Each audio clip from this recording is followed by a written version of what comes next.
안녕하세요. 반갑습니다. 2025학년도 대학 수학능력시험 6월 모의평가 국어영역 해설 2부를 시작을 하도록 하겠습니다. 김철혜입니다.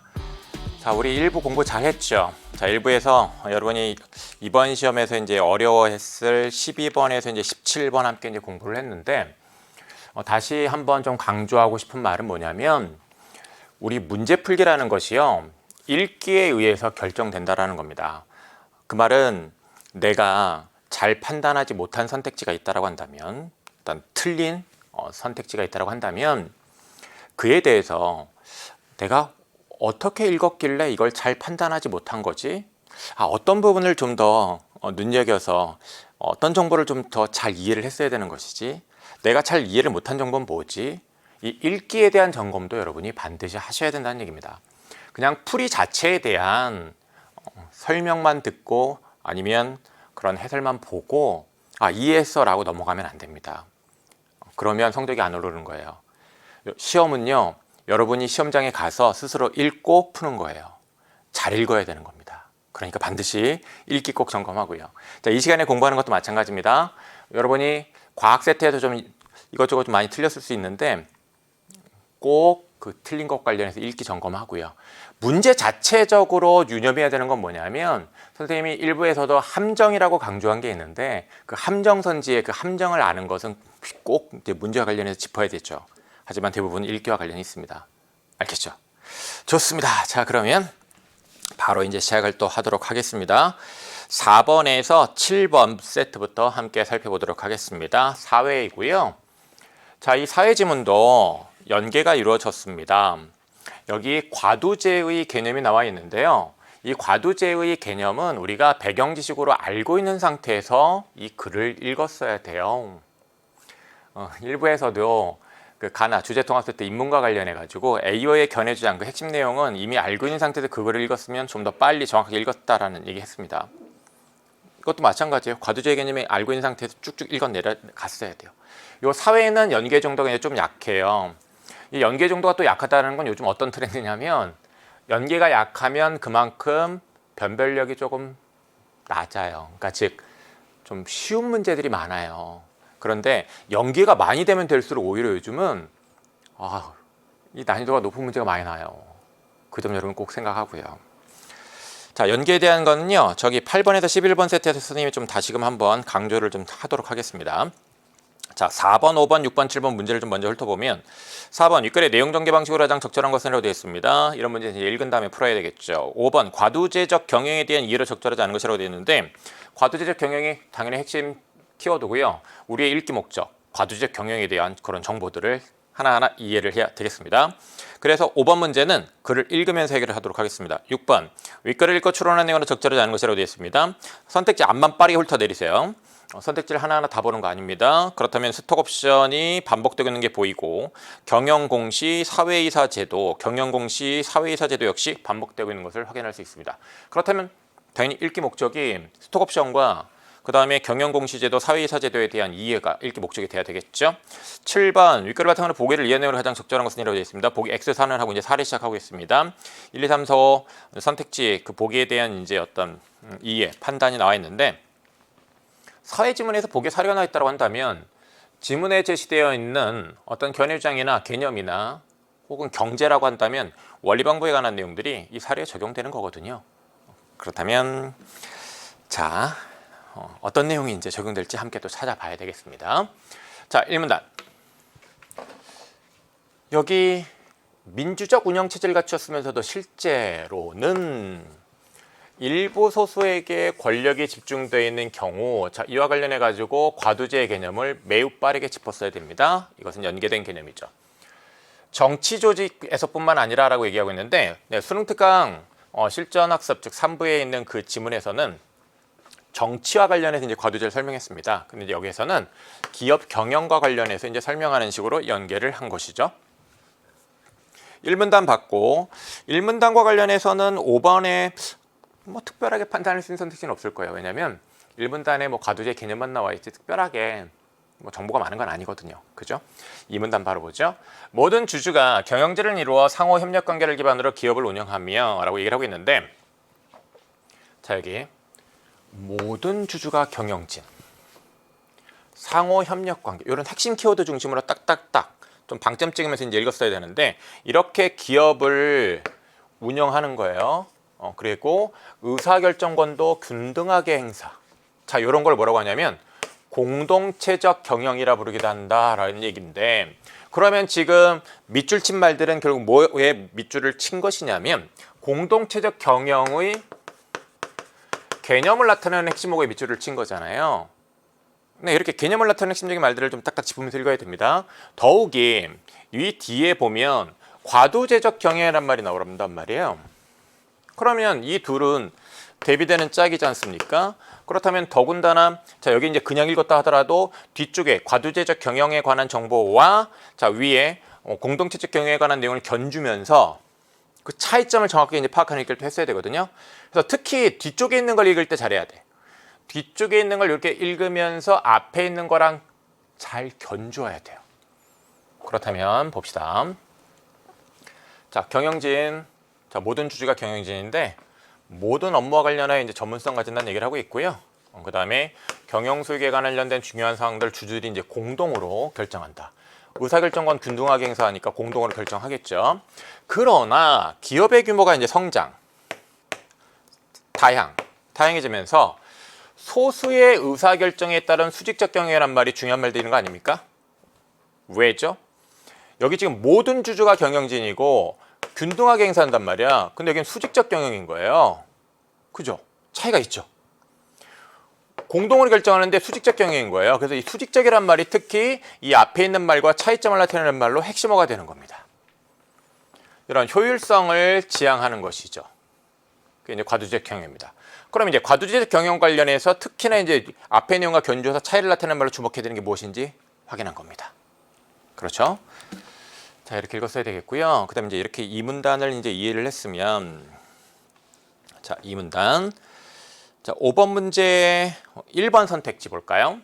소수의 경영진이 내린 의사결정이 수직적으로 집행되는 효율성을 지향한다. 내가 지금 앞에 있는 내용과 견주어서 차이를 나타내는 말로 방금 주목한 거잖아요. 그러니까 5번에 1번 선택지 판단하는 건 진짜 1초도 안 걸리는 거예요.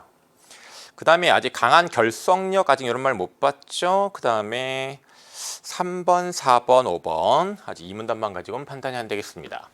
네, 바로 이어서 3문단 봐야 되겠죠. 과도제적 경영은 하고 이제 시작을 합니다. 우리가 이제 과도제적 경영에 대해서 세부 정보를 이해해야 된다는 걸 아까 문제에서 봤었단 말이에요. 자, 그렇다면 자, 관련 정보 주목해야 될 텐데, 소수의 경영자로 이루어져 있다. 그 다음에 이제 여기 강한 결속력을 갖는다. 이렇게 이제 특징 나타내는 말들 있잖아요. 요게 세부 정보를 이해하는 문제에 또 출제해서 많이 쓰여요. 그래서 이런 말들 주목해주고, 그 다음에 이제 실질적 권한과 정보를 독점한다는 것도 역시 과도제적 경영의 특징을 나타내는 말이 되겠습니다. 그 다음에 과도제적 경영의 이제 특징을 또 나타내는 말이 뭐냐면, 경영진이 이제 전문성과 경험 갖췄는데 안정적 경영권이 확보될 수 있도록 해가지고 기업 전략을 장기적으로 이제 수립하고 과감하고 지속적인 투자를 할 수 있는 게 역시 과도제적 경영의 특징이 되겠죠. 그리고 첨단 핵심 기술의 개발에도 유리한 것이 또 역시 과도제적 경영의 특징이 되겠는데, 이 특징이 어떤 특징이냐면 좋다라는 거네. 그렇다면 장점이네요. 뭔가 특징과 관련해서 이제 특히 좋은 점을 얘기를 많이 하고 있고요. 그리고 기업과 경영진 간의 높은 일체성. 이 기업과 경영진 간의 높은 일체성은 위기 상황에서 이제 신속한 의사결정으로 이런 효율적인 면 대처를 이제 도움을 준다라고 얘기를 하고 있습니다. 그래서 이 문단은 특징 관련해서 이렇게 좋은 점, 장점을 많이 얘기를 하고 있습니다.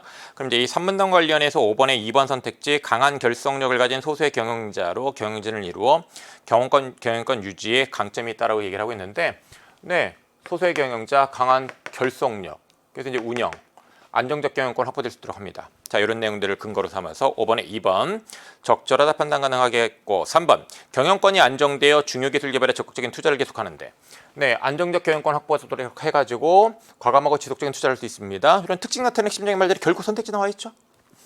4번 경영진이 투자자의 유입을 유도하기 위해, 아직 이런 거 못 봤죠. 그 다음에 경영진과 다수주주 사이 이익을 일치하는 경우, 아직 이런 말 못 봤습니다. 다음 문단 보면, 그런데 대체로 주주의 수가 많으면 개별 주주의 결정권은 약하고 소수의 경영진이 이제 기업을 장악하는 힘은 크다라고 얘기를 하고 있는데, 이를 이용하여 정보와 권한이 집중된 소수의 경영진이 사익에 치중을 한다. 소수의 경영진이 사익을 추구한다. 자, 그러면 이거 선생님이 일부에서 강조한 겁니다. 일부에서 우리 어떤 글이든 간에 뭘 정확하게 파악을 할 수 있어야 된다고 했죠? 문제, 우리 틀린 데 있어서 굉장히 그 문제를 해결하는 데서 중요하게 여겼어야 되는 것이 바로 문제 삼고 있는 것을 정확하게 이해하느냐였어요. 기억하죠?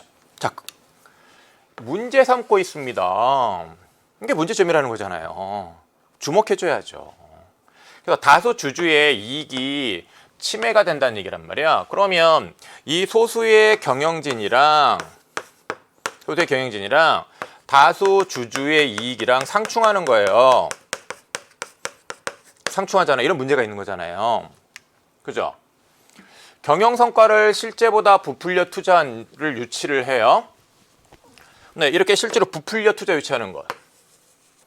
네, 손해를 입히는 것이고, 그 다음에 중대한 영향을 미치는 주요 정보들을 은폐하거나 경영 상황을 조작하는 것, 이런 것들 전부 다수 주주의 이익 침해하는 것이고 기업의 가치에 심각한 타격을 주는 거란 말이에요.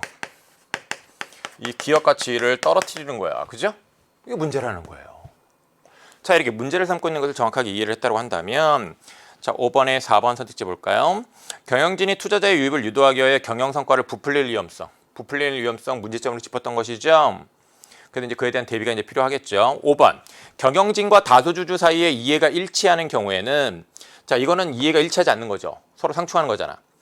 그렇지 않은 경우, 바로 이게 이제 그렇지 않은 경우네. 그렇지 않은 경우에는 기업 가치가 훼손되잖아. 그런데 5번 선택지에서는 이해가 일치하는 경우에 그렇지 않은 경우보다 기업 가치가 훼손될 위험성이 높아진다고 했으니 5번 적절하지 않죠.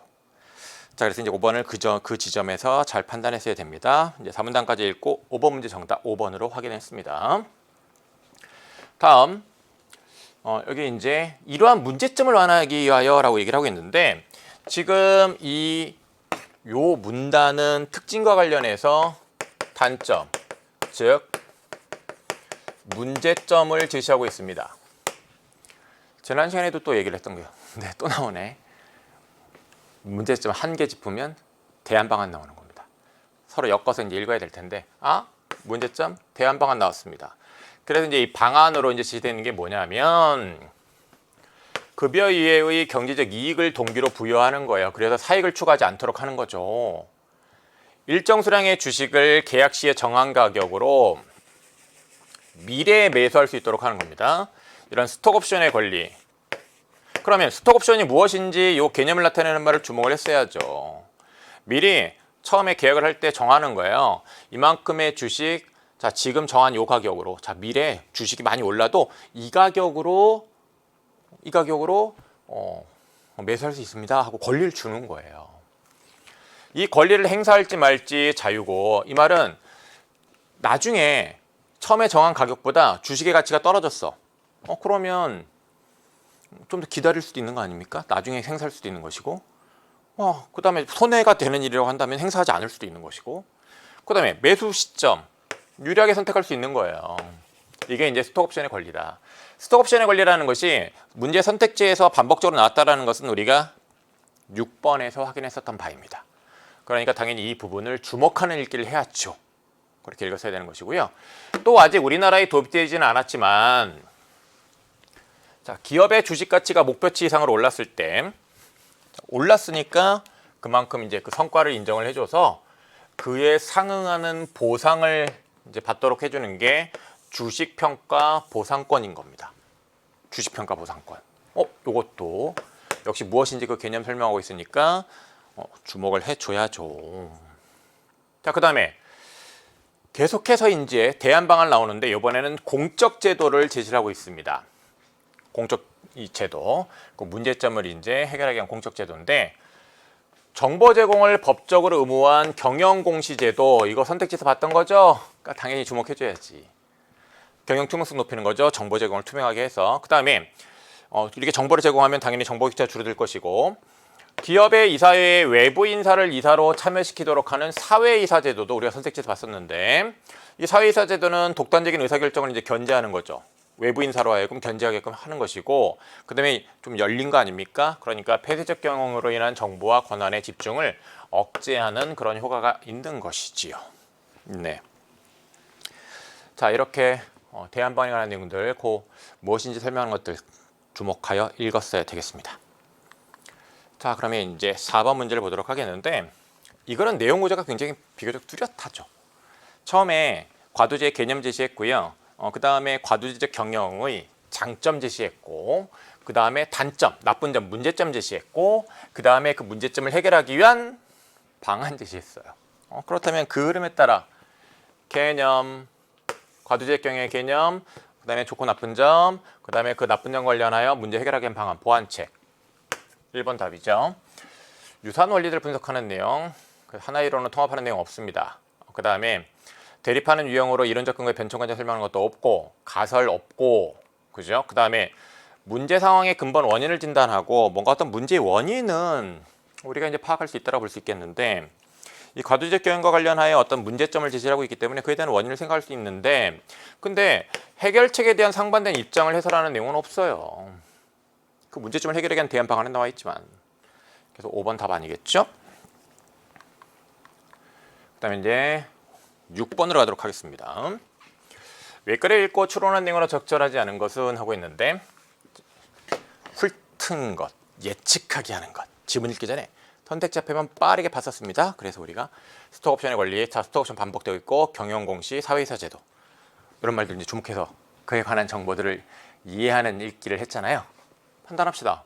스톡옵션의 권리를 가진 경영자는 주식 가격이 미리 정해놓은 것보다 하락하더라도 손실을 입지 않을 수 있다. 왜요? 스톡옵션 권리 자체가 행사할지 말지 자유예요. 매수점 유리하게 선택할 수 있고, 그걸 근거로 삼아서 1번 적절하다 판단할 수 있죠. 네.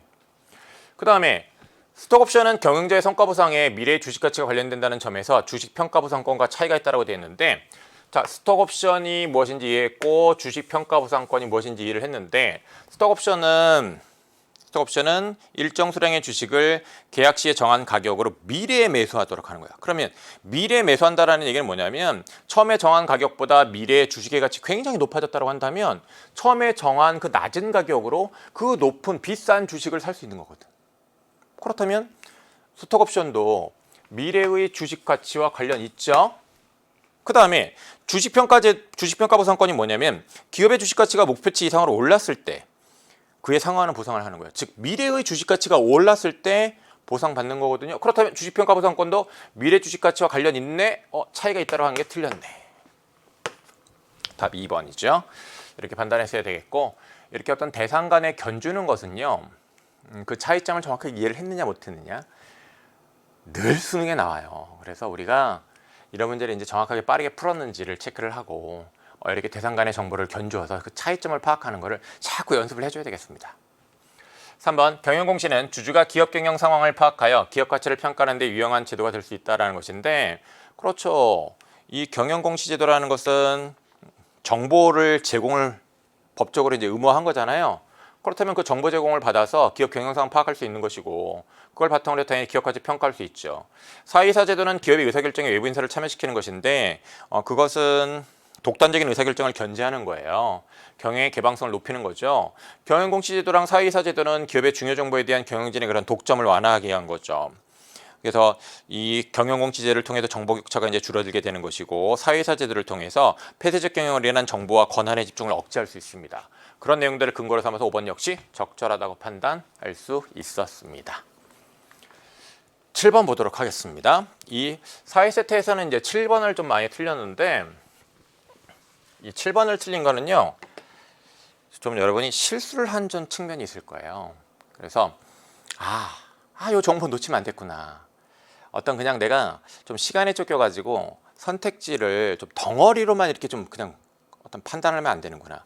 그 선택지를 딱딱 좀 내용을 구분해서, 즉 선택지가 하나의 덩어리로만 보는 게 아니라 선택지를 하나 부분 쪽에서 선택지 각 부분의 적합성에 대해서 내가 정확하게 판단을 할 수 있는지를 체크를 해야 됩니다. 그 덩어리로 자꾸 판단하니까 실수하는 거예요. X사는 정밀 부품 분야에서 이제 독보적인 기술을 장기간 보유하여 발전시켜온 기업이라고 하면서 시장 점유율도 이제 높다라고 얘기를 하고 있습니다. 원래 X사의 주주들은 모두 함께 경영진이 된대.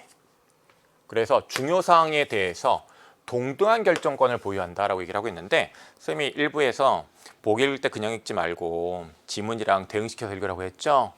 그러면 이거는 어떤 거의 특징을 보이는 거예요? 지금 공동체적 경영의 특징을 보이는 것이죠. 공동체적 경영을 했는데, 자, 성장하면서 이런 효율성을 높이기 위해서 소수의 주주만으로 이제 경영진을 구성한 거예요. 소수의 주주만으로 경영진을 이제 구성을 한 거지. 이렇게 바뀐 거지. 공동체적 경영에서는 주주 모두가 경영진이었는데, 이 주주 모두가 경영진이었는데, 여기서 실수하는 사람들이 이제 어떻게 실수를 한 거냐면, 그냥 이 소수의 주주라고 해가지고 이게 무조건 과두제적 경영은 아니거든요. 뭔가 과두제적 경영이 어떤 특징을 취하고는 있지만 완전히 그런 과두제적 경영의 모든 특징을 보이는 건 아닐 수도 있어요. 그런 점에서 착각을 하면 안 됐었어요. 자, 여기 보세요. 경영진은 주기적으로 다른 주주들로 교체됐단 말이야. 즉, 이 경영진이 다른 주주들로 교체됐었단 말이야. 다른 주주들로 교체했단 말이에요. 그래서 전체 주주는 기업의 경영 상태를 파악할 수 있었단 말이에요. 그러면 이 과두제적 경영의 문제점은 뭐냐면, 경영진 말고 다른 주주들이 그 경영진보다 그 기업에 관한 정보를 잘 모를 수 있어요. 정보 격차가 생길 수 있었어요. 그렇죠. 그런 문제점이 있었는데 그런 문제가 생기는 건 아니에요. 그리고 또 여기 보세요. 경영이익의 분배와 같은 주요 사항은 전체 주주가 공동으로 의결한단 말이야. 그러면 전체 주주가 어떤 이익과 관련된 그 내용을 공동으로 의결하는 건 공동체적 경영의 특징 아니겠습니까? 그러면 공동체적 경영의 특징도 여전히 보이고 있는 거예요. 그러면 자, 이 공동체적 경영의 특징도 이제 보인다는 얘기는 소수의 주주가 경영진이 되지만 뭔가 공동체적 경영의 특징도 좀 보이고 있다. 이렇게 정확하게 이해를 해야 했었습니다. 네. 그리고 이제 A, B 이제 얘기를 하고 있는데, 자, A가 최근 치열해진 경쟁에 대응하려면 경영진의 구성원을 변동시키지 않고라는 얘기를 합니다. 그러면 이 말은 이제 무슨 말이에요? 요 경영진의 구성원을 변동시키지 않는다는 얘기는 요 교체하는 거 하지 말고요. 그냥 소수의 주주 경영진을 이제 유지하면서 이 경영진이 전적으로 행사하도록 하는 게 좋겠다라는 얘기예요. 그렇죠? 그럼 좀 더 과두제적 경영의 특징을 좀 더 강화시키자는 얘기지. 그 다음에 시장 점유율도 잘 유지되고 있고 우리 주주들의 전문성도 탁월하니 예전처럼 회사를 운영한다고 하더라도 문제 없다 하면 그냥 그대로 유지하자라는 거예요. 그러면 A와 B의 차이점은 뭐예요? 한 사람은 과두제적 경영의 그런 요소를 좀 더 도입하자라는 것이고, 다른 한 사람은 그냥 그대로 계속 유지하자라는 입장입니다. 그럼 이제 이와 관련해서 1번 X사는 주주들 사이의 평등성이 강하여 과도한 정보 격차나 권한 집중 같은 폐해를 보이지 않는다라고 얘기를 하고 있는데, 네, 여기 보면 전체 주주는 기업의 경영 상태를 파악할 수 있습니다. 그렇죠? 그리고 다른 주주들 계속 교체가 됩니다. 그러니까 평등성 강하고 과도한 정보 격차나 권한 집중 같은 폐해를 보이지 않는 거예요. 네. 그렇잖아요. 그래서 여기 보면 주요 사항은 전체 주주가 공동으로 의결하잖아요. 권한 집중 같은 폐해를 보이지 않는 겁니다. 딱딱 다시 한번 짚으면, 자, 경영진 다른 주들로 교체됩니다. 서로 번갈아 가면서 경영합니다. 평등성 강하고요. 그 다음에 자, 요거 기업의 경영 센터를 파악할 수 있다는 얘기는 정보 격차가 크지 않다는 얘기고, 그 다음에 전체 주주가 공동으로 의결한다는 것은 권한이 집중되어 있지 않다는 얘기입니다. 딱딱딱 대응되네? 그럼 1번 답이지. 그냥 무작정 과두제 경영 체제로 완전히 바뀌었어 이렇게 생각했으면 안 되는 거였어요. 다음 2번을 보면 X사는 현재 경영진이 고정되어 있는 구조로 바뀌었지만 이라고 얘기를 하고 있는데, 바뀌었습니까? 경영진이 고정되어 있어요? 아니잖아요. 그대로 바뀐 게 아니에요. 지금 주주가 실직에 대한 이익 분배를 결정할 수 있기 때문에 수직적 경영의 부작용이 나타나지 않는다고 되는데, 다른 주주들로 교체되고 있습니다.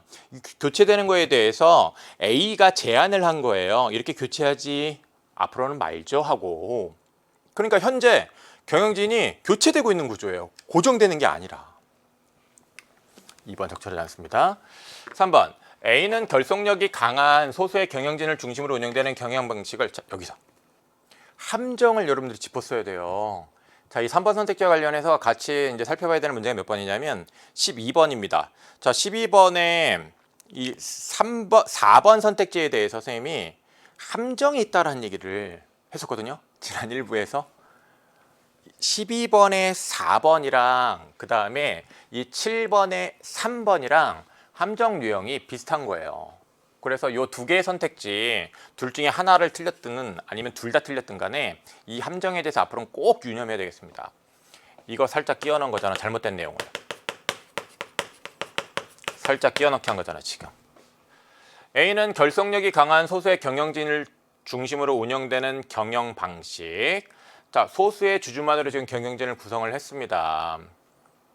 그래서 이제 시장 점유율 높습니다. 그래서 앞뒤 내용이 왠지 그럴듯해 보여요. 근데 자, 여기 이 경영 방식을 현행대로 유지해야 된다라고 A가 주장한 거예요.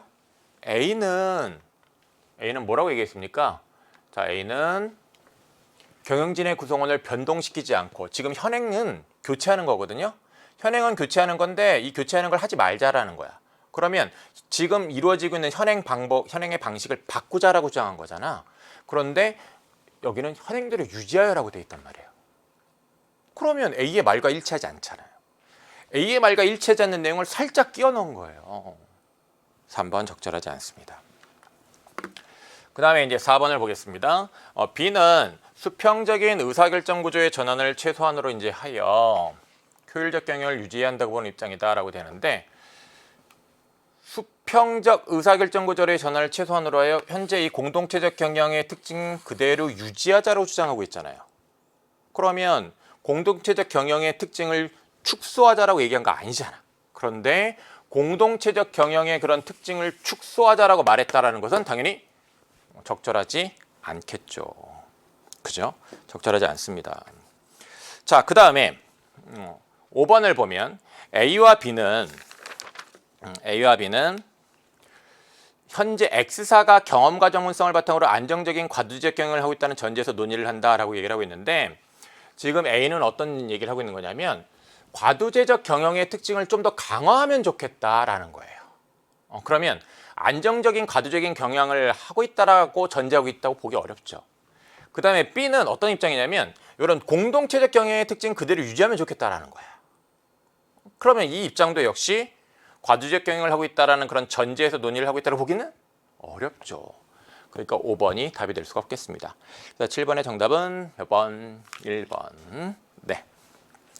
자, 다음 이어서 8번에서 11번을 좀 함께 살펴보도록 하겠습니다. 자, 이 8번에서 이제 11번이 요 4회보다 이제 좀 난도가 높아요. 그리고 이제 뒤에 12번에서 이제 17번이 좀 난도가 높고, 이 8번에서 11번이랑 12번에서 이제 17번이 이렇게 난도가 높은데 여기에 연계가 많이 됐어. 그리고 이제 특히 이 8번에서 이제 11번 같은 경우에는 이제 선생님이 집필했던 세트에 나와 있던 그런 개념 원리가 많이 연계가 되어서 이제 들어와 있는데, 요즘 선생님이 건강 때문에 좀 운동에 좀 신경을 쓰는데 요즘 제일 부러운 사람이 뭐냐면요, 턱걸이 잘하는 사람. 턱걸이 잘하는 사람이 제일 부러운데 막 가서 막 한단 말이에요. 여기 이 강의 보는 학생들 중에도 턱걸이 정말 잘하는 학생들이 있을 것 같은데, 뭐 정말 운동 능력을 타고나서 그 턱걸이를 잘하는 학생도 있을 것이고요. 그 다음에 부단한 노력을 통해서 근육을 발달시켜가지고 턱걸이를 잘하는 학생들도 있을 겁니다. 선생님은 지금 턱걸이를 잘 못해요. 진짜 이걸 하나 하면 진짜 2개 하면 와 하는 건데, 근데 매달려가지고 아무리 막 발버둥을 치더라도 잘 안 되더라고요. 이런 경험을 하면서 선생님이 어떤 생각을 또 했냐면, 국어도 좀 그런가? 그런 생각을 했어요. 뭐냐면 맨날 읽고 푸는데 막 열심히 하는데 왜 성적이 잘 안 오르지? 그런 생각이 들더라고요. 그러면 이제 이 문제를 해결을 해야 되는데 어떻게 해결해야 되느냐 생각을 해봤죠. 뭔가 좀 도구를 써야겠다. 이런 도구에 좀 도움을 받아야겠다 하면서, 진짜 선생님이 턱걸이에서는 전혀 관심을 안 가졌기 때문에 진짜 뭔지 몰랐거든요. 근데 찾아보니까 밴드가 있더라고요. 요걸 놓고서 이렇게 올라가면 이제 도움을 받아가지고 연습을 해가지고 잘할 수 있게 됐더라고. 그러다 보니까 조금 늘었어. 그러니까 무슨 말이냐면 좋은 도구를 찾아가지고 연습을 잘하면 당겨진다 이거죠. 국어도 마찬가지라는 생각이 들었습니다. 뭔가 좋은 도구를 잘 사용해가지고 연습을 하면요, 국어가 확 다가와요. 턱걸이가 여러분 영어로 풀업이죠. 당겨서 다가오면 업 올라가거든요. 국어 똑같아요. 그래서 그 좋은 도구와 관련해서 여러분들이 항상 이제 생각을 해야 되는 건 바로 뭐냐면 연계예요. 그래서 연계 교재와 이런 연계 강의라는 그런 도구를 앞으로 남은 기간 동안 정말 여러분들이 잘 활용하면 좋겠다는 생각이 이 6월 모의평가 선생님이 여러분이랑 똑같이 시험지 받아가지고 문제 풀면서 다시금 느꼈습니다. 선생님이 여러분이랑 똑같이 여러분 시험 볼 때 쭉 받아가지고 한번 쭉 읽고 와서 지금 해설하는 거거든요. 사실 그렇게 한 번 읽고 이렇게 설명하는 게 사실 쉬운 게 아닌데 어쨌든 정말 초집중해가지고 읽고 와서 이제 해설을 하는 건데 다시금 그 생각이 들었었어요. 네, 이 세트를 통해서는 여러분들이 꼭 그걸 다시금 명심을 하고 이후에 공부를 잘 했으면 좋겠다는 생각이 듭니다. 자, 여기 문제를 좀 먼저 훑어보면 윗글에서 알 수 있는 내용은 적절하지 않은 것이라고 되는데 이거 읽으면서 좀 판단할게요. 자, 선택지 앞을 보면 중합, 에틸렌 분자, 불안정한 원자 이런 말들이 좀 보여요. 그런 말들 체크해놓고 관련 정보 주목하는 읽기를 써야 되겠고, 9번 기억에 대한 예로 적절하지 않은 것 이렇게 되는데 기억, 이 중합 과정이에요. 중합 과정. 읽기 목적 자체가 그 과정의 단계를 정확하게 이해하는 것이어야죠. 그렇죠? 자, 그 다음에 선택지 앞을 봤더니 뭐 사슬이란 말이 좀 보이네. 에틸렌 분자라는 말이 또 보이고. 그럼 이걸 읽을 때 에틸렌 분자 좀 신경 써야 되겠고 사슬도 신경 써야 되겠어요. 그 다음에 10번 윗글을 바탕으로 보기에 가와나를 이해한 내용으로 가장 적절한 것이라고 되는데 가나 두 개입니다. 여러분 두 개면요 이건 차이가 있다는 얘기예요. 같은 게 아니라는 얘기예요. 자, 선택지 앞을 좀 봤더니 뭐 충격, 뭐 잘 보이게, 뭐 화학물질 이런 말들이 보여요. 열에 잘 견디게 이런 말이 보입니다. 선택지 앞에 있는 말들 체크해놓고 그다음에 그와 관련 있는 정보가 있으면 읽을 때 주목을 해야 되겠습니다. 자, 1문단부터 이제 보도록 하지요. 식품 포장재, 세제 용기 등으로 사용되는 플라스틱 얘기를 합니다. 이 플라스틱이 이제 무엇인지 그 개념을 설명을 하는데 성형할 수 있는 거푸집으로 조용히 가능하냐라는 의미를 갖고 있는 이런 플라스티코스라는 그리스어에서 왔던 어원을 짚고 있어요. 어원을 짚으면서 열과 압력으로 성형할 수 있는 고분자합물이다. 그래서 이 어원과 관련해서 연결해가지고 개념을 제시하고 있어. 어원이랑 연결을 해가지고 플라스틱의 개념이 무엇인지 설명하고 있죠. 이렇게 이제 짚어서 이해를 했으면 되겠고, 자 1문단과 관련해가지고 8번에 3번 선택지 판단되죠. 플라스틱이라는 명칭의 유래는 열과 압력으로 성형이 되는 성질과 관련이 있다. 네, 성형할 수 있는 조용히 가능한 이게 이제 성형할 수 있는 연결되죠. 그렇다면 8번에 3번 선택지 맞습니다. 적절하고요. 2문단 플라스틱은 단위체인 작은 분자가 이제 수없이 반복 연결되는 중합을 통해라고 되어 있는데 중합이란 말 선택지 있었잖아요. 그럼 이게 용어예요. 그 개념을 정확하게 짚어야죠.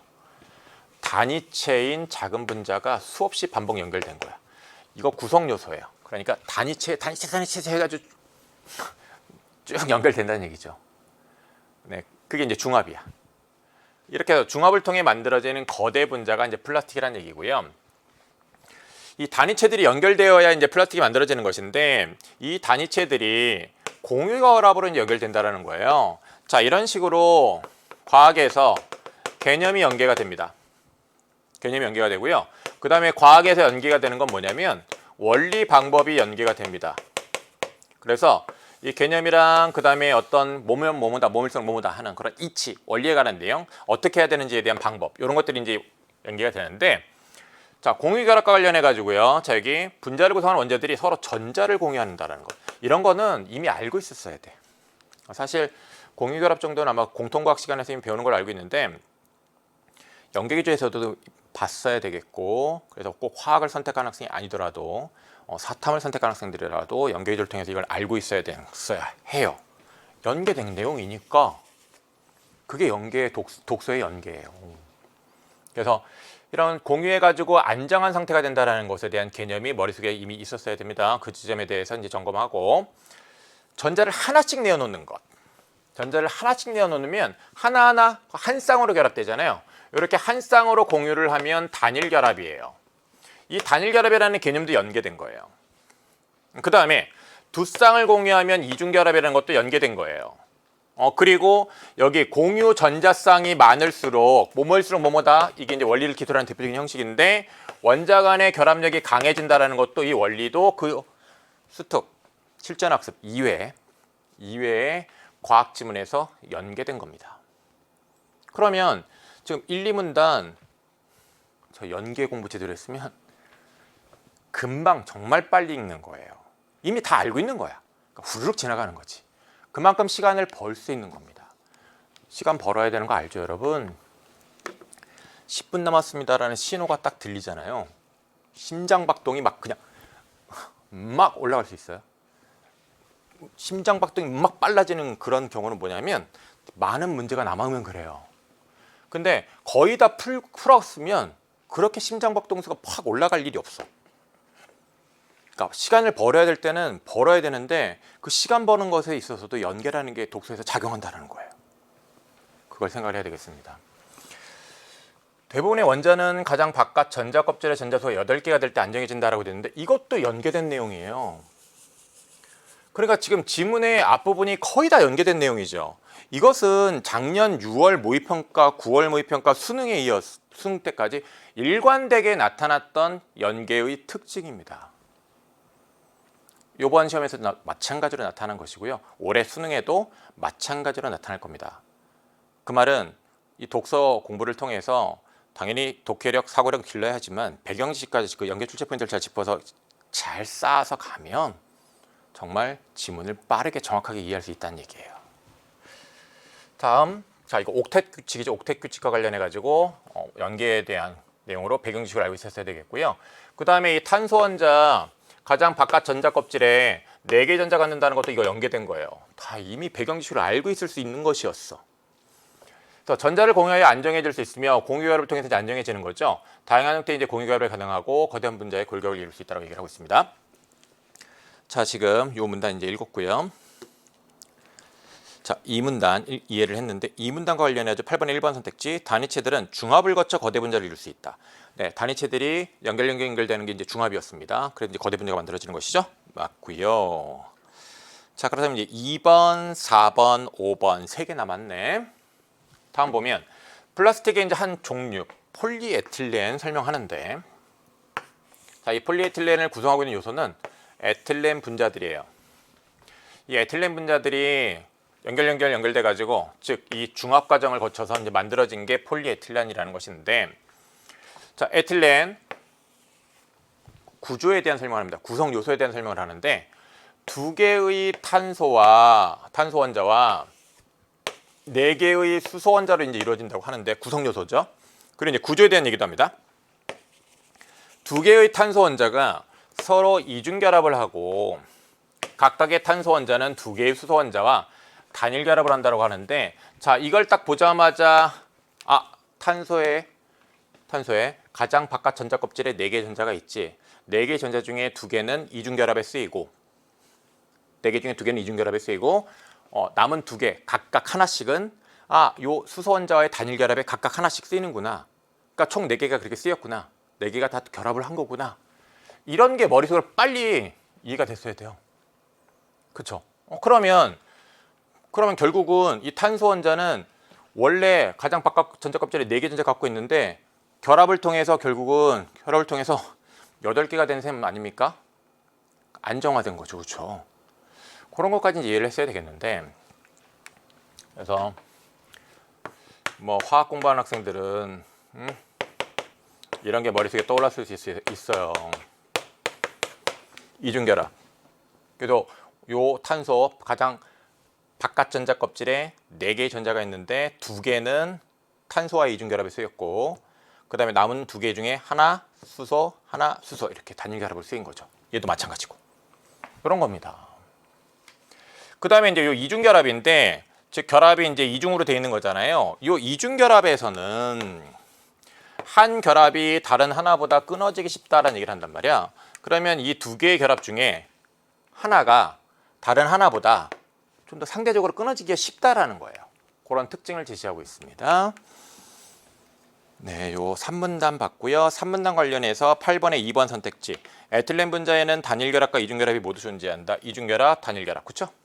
에틸렌 분자. 맞습니다. 그다음에 이제 4번, 5번 두 개 남았네. 다음 봅시다. 에틸렌의 중합에는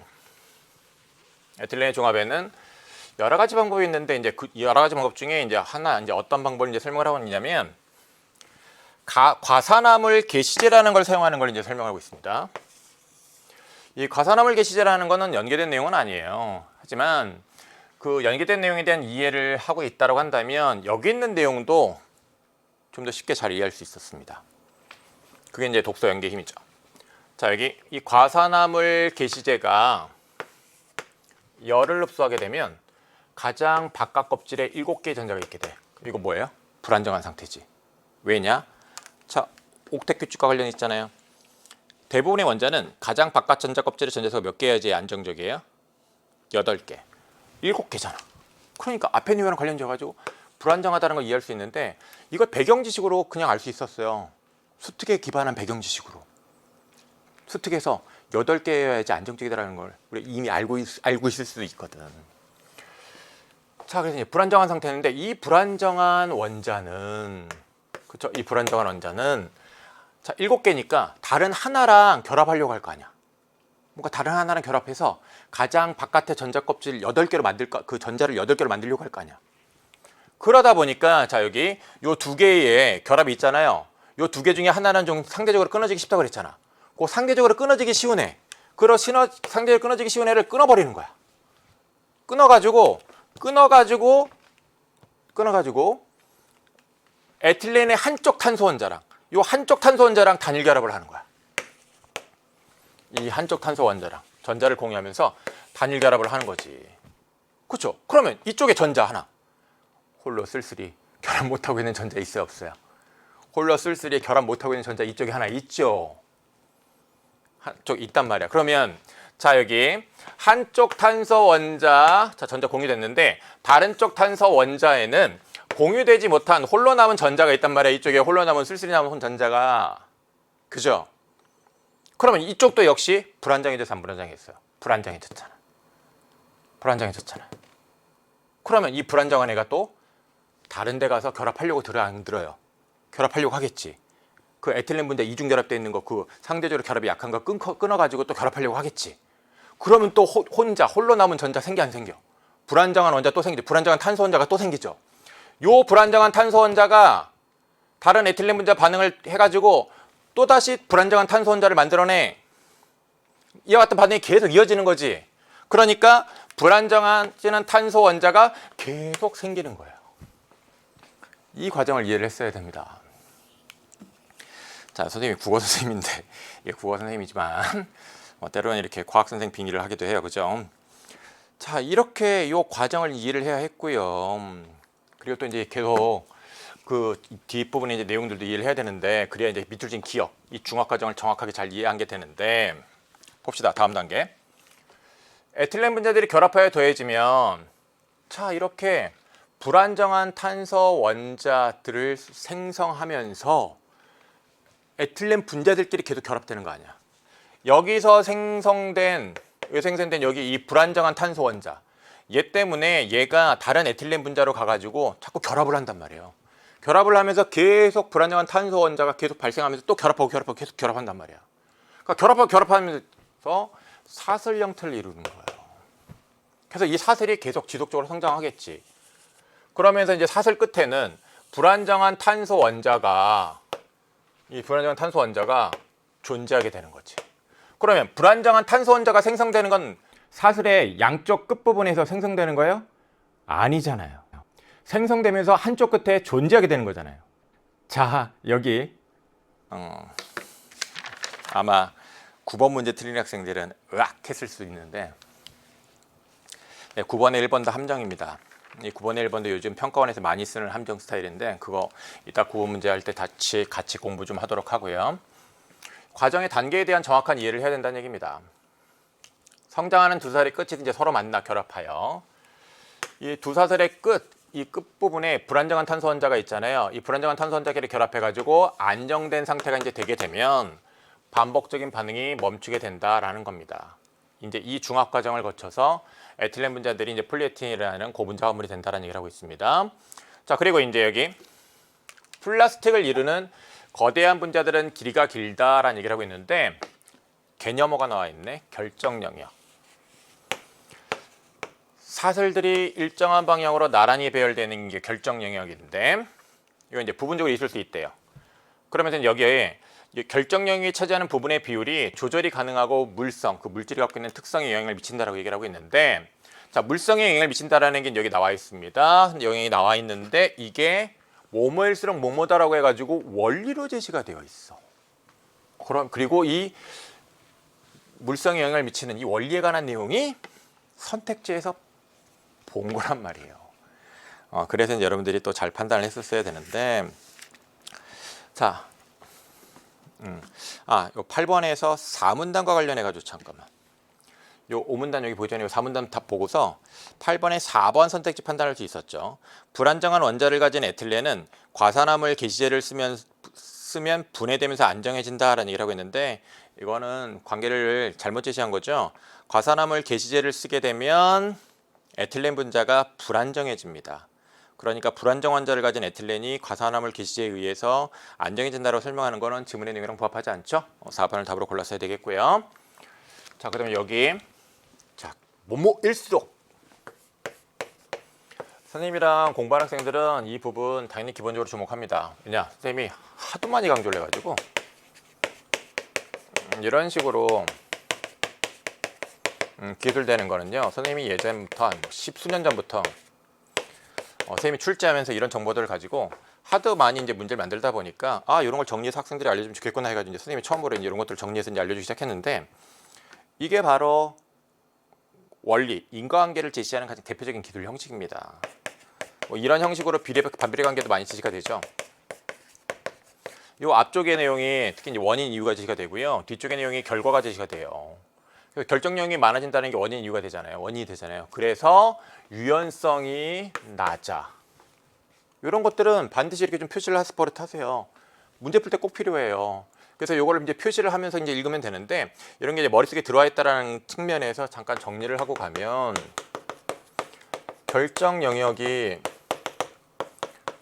많아질수록 유연성이 낮아요. 그래서 충격에 약해. 충격에 약해요. 그 다음에 점점 불투명해져. 그러면 불투명이 점점 어떻게 되는 거예요? 이 불투명도가 강해지는 거잖아. 그 다음에 밀도가 높아져. 밀도가 높아져요. 밀도가 높아진다는 건 단단해지는 거예요.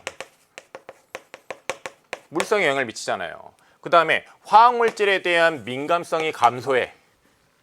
이 화학물질에 대한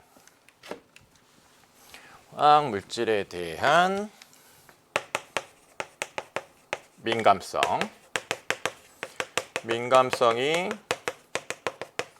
감소해. 그 다음에 열에 의해 잘 변형되지 않는다. 네, 열에 의한 변형에 강해. 변형에 강하다. 자, 이런 내용들이 제시가 되어 있습니다. 이렇게 이제 이런 내용들을 주목한 읽기를 했어야죠. 그리고 이제 8번에 5번 보면 탄소와 탄소 사이의 이중 결합 중 하나의 결합 세기는 나머지 하나의 결합 세기보다 크다. 이거 3문단 가지고 판단할 수 있었구나. 참. 네. 그 이중 결합 두 개 있을 때 하나가 다른 하나에 비해 상대적으로 이제 약하다라는 끊어지기 쉽다는 얘기 있었죠. 네. 8번에 5번 3문단 가지고 판단했었어야 됩니다. 8번이 정답 4번이죠. 자, 그다음에 9번을 보도록 하겠습니다. 기억에 대한 예로 적절하지 않은 것은 이라고 얘기를 하고 있는데 자, 9번에 1번 선택지에다가 중요하다고 표시해 놓고 이건 선생님이 또 보자마자 선생님이 여러분이랑 똑같은 시간에 문제 풀었거든요. 그 시간에 딱 문제 풀면서 그 시간에는 뭐 당연히 정답 안 나와 있어요. 그 모의평가는 해설지가 어디 있지도 않고 그런 건데 이거 딱 보자마자 이제 1번 이거 답이고 학생들이 많이 틀리겠구나라는 생각이 딱 들었어요. 근데 선생님이 이제 보자마자 그 순간 그런 생각을 할 수 있었던 이유는 뭘까요? 선생님이니까? 물론 그렇죠. 근데 이제 선생님은 이 함정 스타일에 대해서 알고 있기 때문에 그래요. 여러분도 그 함정 스타일에 대해서 알아야 됩니다.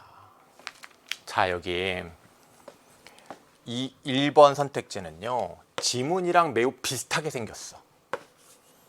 지문의 내용과 유사한 이미지를 갖고 있어요. 이렇게 지문의 내용과 유사한 이미지를 갖고 있는 이유는 뭐냐면, 지문에도요, 성장이란 말이 있고 사슬이란 말이 있고 양쪽 끝부분이란 말이 있고 불안정한 탄소환자란 말이 있고 생성이란 말이 있거든. 지문에 있는 단어들을 다 썼어. 그러다 보니까 지문이랑 굉장히 비슷해 보이는 거예요. 하지만 지문과, 이게 이제 중요한 게, 지문과 부합하지 않아. 지문과 내용이 맞아떨어지지 않아요. 이런 선택지를 여러분들이 잘 잡아내야 되는 겁니다. 지금 이 불안정한 탄소 원자는 언제 생성이 되냐면, 양쪽 끝부분에서 생성되는 것이 아니라, 이 불안정한 탄소 원자는 처음에 자, 과산화물 게시제에 의해서 에틸렌 분자에 불안정한 탄소 원자가 생깁니다. 그리고 그 불안정한 탄소 원자가 다른 에틸렌 분자로 가서 또 역시 불안정한 탄소 원자를 만들어냅니다. 이렇게 해서 생기는 거거든. 그래서 그렇게 불안정한 탄소 원자가 생기면 그것들이 그 사슬의 끝부분에 위치하게 되는 겁니다. 그러니까 성장 중에 사슬은 그 양쪽 끝부분에서 요게 생성된다고 얘기하면 안 되지. 양쪽 끝부분에 생성되는 게 아니야. 1번이 답이잖아요. 그래서 요런 스타일의 선택지에 꼭 유념하세요. 그래서 1번을 맞다고 생각하니까, 적절하다고 생각하니까 2, 3, 4, 5를 봐도 뭔가 확실하게 하나 틀린 게 안 보이는 거야. 그러다 보니까 찍으니까 2번이나 4번을 그렇게 찍는 거죠. 찍으면 안 됩니다. 우리 수능 때는 정확하게 요거 함정이네, 요거 이 부분 틀렸네 하면서 딱 잡아내야 됩니다. 2번, 사슬의 중간에 두 탄소 원자가 서로 전자를 하나씩 내어놓아. 선생님이 일부에서도 얘기를 했었는데, 이 선택지에 있는 말을, 지문에 있는 말을 다시 치환해요. 전자를 하나씩 내어놓으면 이거 뭐지? 단일결합이잖아. 단일결합, 그죠? 그럼 보세요. 에틸렌 분자 원래 탄소와 탄소 이중결합 되어 있는데, 불안정한 탄소 원자가 계속 만들어진다는 얘기는 그 이중결합이 깨지면서 단일결합이 되면서 불안정한 탄소 원자가 생기는 겁니다. 그러면서 사슬이 만들어지는 거잖아요. 그 에틸렌 분자들이 연결돼 가지고. 그렇다면 그 중간중간에 단일결합이 있어요, 없어요? 있습니다. 단일결합, 이 공유 결합 중에 단일결합. 그러니까 맞는 말이죠. 이거는 지문에 딱 나와 있는 말은 아니고요. 우리가 이제 지문에 있는 내용을 근거로 해서 한번 추론을 해야 돼. 머릿속으로 추론해야 되다 보니까 이 2번을 답으로 그렇게 많이 고르게 된 건데, 지문의 내용을 근거로 해서 이렇게 추론을 해서 적절하게 판단해야 되는 2번 같은 선택지를 또 역시 중요하다고 생각을 해야 됩니다. 이게 여러분들이 이제 학습 포인트가 돼야 되는 선택지예요. 3번, 상태가 불안정한 원자를 지닌 분자의 생성이 연속적인 사슬 성장 반응이 일어나는 계기가 된다라고 됐는데, 네, 상태가 불안정한 탄소 원자가 만들어지잖아요, 계속. 그러면서 그것이 다른 에틸렌 분자로 가가지고 또 역시 그 이중결합 깨지게 만들면서 그 분자랑 결합한단 말이야. 그 분자랑 결합하게 되면 또 역시 불안정한 탄소 원자가 생겨. 그러면서 계속해서 연속적으로 그런 사슬이 계속 성장하게 되는 거잖아요. 그러니까 이것도 맞는 말 되는 거지. 그래서 요 3번 맞고요. 4번, 공유되지 못하고 홀로 남은 전자를 가진 탄소 원자. 불안정한 탄소 원자인데, 이 불안정한 탄소 원자가 다른 에틸렌 분자로 가가지고 또 역시 그 이중결합을 깨트리면서 그 에틸렌 분자랑 결합을 한단 말이야. 그죠? 그 불안정한 탄소 원자를 가진 에틸렌 분자가 가가지고 또 결합을 하게 된단 말이에요. 그러면서 또 불안정한 탄소 원자가 생기고. 그죠? 네, 정확하게 얘기하면 불안정한 탄소 원자를 가진 그런 에틸렌 분자가 가서 다른 에틸렌 분자랑 또 결합하게 되는 거지. 네, 이렇게 이제 이해를 하면 되겠고, 이런 것들이 계속 사슬의 성장 과정이 종결되기 전까지 계속 발생하잖아요. 그러니까 맞는 말이란 말이야. 그러니까 4번도 추론을 해야 했단 말이야. 그러다 보니까 요 4번을 또 답으로 이제 잘못 고른 학생들이 꽤 있는 거죠. 4번도 추론. 그래서 이것도 중요하게 생각해야 되겠습니다. 5번, 에틸렌 분자를 구성하는 탄소 원자들 사이의 이중결합이 단일결합으로 되면서, 그렇죠. 그 탄소와 탄소 간의 그런 이중결합 중에 하나 그 이중결합이 깨지면서, 즉 그 이중결합 중에 상대적으로 약한 것이 끊어지면서 불안정한 탄소 원자가 생기게 되고 그 불안정한 탄소 원자가 있는 에틸렌 분자가 또 가서 계속 에틸렌 분자들끼리 연결되는 그런 사슬을 성장하는 것으로 이어지죠. 5번 적절합니다. 다음 10번으로 갈게요. 10번을 보면 윗글을 바탕으로 보기에 가와나를 이해은행으로 가장 적절한 것은 이라고 얘기를 하고 있는데, 자, 대비되는 짝을 정확하게 물론 이제 짚어야 되고, 그 다음에 이제 지난 시간부터 역시 다시금 강조를 하도록 하겠는데, 지문이랑 짝 지으세요. 그래서 이 직선형 구조의 사슬들이란 말을 딱 보자마자, 자, 이건 한 방향으로 서로 나란히 조밀하게 배열된 거잖아. 그럼 이걸 보자마자 지문에 어떤 말을 떠올렸어야 돼? 어떤 말이랑 대응시켰어야 돼? 결정 영역이란 말로 대응시켰어야 돼요. 결정 영역. 자, 지문의 결정 영역 개념 다시 한번 확인해 봅시다. 결정 영역 마지막 문단. 사슬들이 일정한 방향으로 나란히 배열되어 있는 것. 한 방향, 일정한 방향으로 배열되어 있는 거잖아. 결정 영역. 자, 이와 대비되는 가지를 친 구조는 결정 영역은 아니잖아요. 이 가지를 친 거는 여기저기 가지를 친 거예요. 여기저기. 여기저기. 그렇잖아요. 그러면 대비되죠? 충격에 잘 깨지지 않도록 유연하게 하려면 이라고 되어 있습니다. 유연성 높이게 하려면 이 충격에 강하게 하려면 결정력이 많으면 안 돼요. 결정력을 줄여야지. 그러면 나가 아니라 가잖아. 그죠? 가보다 나로 이렇게 얘기하면 안 되잖아. 그 다음에 2번 선택지를 보면 포장된 물품이 잘 보이게 하려면이라는 것은 이 불투명도를 낮춰야 돼요. 낮춰야 돼. 그러면 낮추려면 결정력이 많으면 안 돼요. 근데 나는 결정력이 여기 있잖아. 그죠? 그렇다면 가보다 나로가 아니라 나보다 가로여 해야지. 가로. 역시 적절하지 않아. 그죠? 그 다음에 3번을 보면 보관 용기에서 화학물질이 닿는 부분에는 가보다 나로 이루어진 소재를 쓰는 것이 좋겠군 이라고 얘기를 하고 있는데요. 그럼 화학물질이 닿는 부분에 문제가 없게 하기 위해서는 이 화학물질에 대한 민감성이 어때야 돼요? 너무 민감하면 안 되겠죠. 화학물질에 대한 민감성이 좀 낮아야 되지 않겠어요? 화학물질에 대한 민감성이 낮은 거는 결정 영역이 많아야 돼요. 그렇죠. 그러니까 결정력이 많을 수 있는 거 나죠. 그러니까 가보다 나로 이루어진 소재를 쓰는 것이 좋겠군. 맞네. 답 3번. 이렇게 골랐어야 되겠죠. 다음 4번을 보면 나보다 가로 이루어진 소재의 밀도가 더 높겠군이라고 되어 있는데 결정력이 많을수록 밀도가 높아요. 그러니까 가보다 나가 밀도가 더 높겠지. 그죠? 그 다음에 5번 열에 잘 견디게 하려면 나보다 가로 이루어진 소재가 적합하겠군이라고 되는데 열에 의한 변형에 강한 것이 결정력이 많아야 돼요. 그러니까 가보다 나로 이루어진 소재가 열에 잘 견디겠죠. 그러니까 5번도 적절하지 않습니다. 그래서 정답은 3번이죠. 네. 다음 이제 마지막 문제 11번을 보도록 하겠습니다. A와 문맥상 의미가 가장 가까운 것은 하고 이제 묻고 있는데, 자, 여기 A 그 의미를 이제 우리가 파악을 해야 되는데, A의 의미를 파악할 때는요, 그 보통 동사 형용사, 즉 서술에 밑줄 쳐놓고 이제 의미를 물으면 그 앞에 가까이 있는 목적어나 부사 짚고요. 그때 필요하면 주어까지 이제 확인을 할 필요가 있습니다. 그럼 이제 A를 봅시다. 자, 두 번째 줄에 있어요. 제일 지문 위에 두 번째 줄에 식품 포장재, 세제 용기 등으로 사용되는 플라스틱 생활에서 흔히 접할 수 있다. 자, 사용되는 플라스틱은 생활에서 흔히 접할 수 있다라고 되어 있습니다. 그러면 플라스틱을 생활에서 접하는 거잖아요.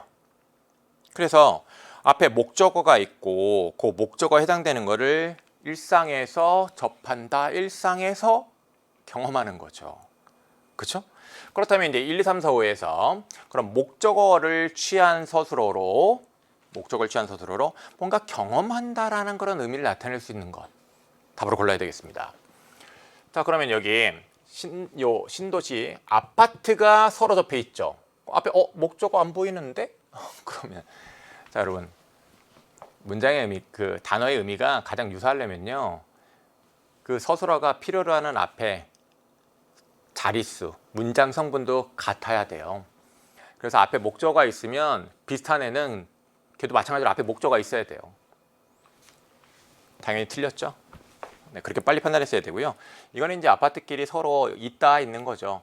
그는 자신의 수상 소식을 오늘이야 접하게 되었다라는 것인데, 목적어 있다. 왠지 비슷하다. 그러니까 2번이냐 3번이냐 이제 그게 문제가 되는데, 여기에서는 이 수상 소식을 알게 되는 거잖아요. 좀 알게 된 거예요. 소식을 들었을 때 알게 된 것이고, 여기서는 이제 이 시 자체를 경험한 거란 말이야. 그러니까 의미가 좀 더 유사한 것은 3번이 되겠는 거죠. 3번인 거죠.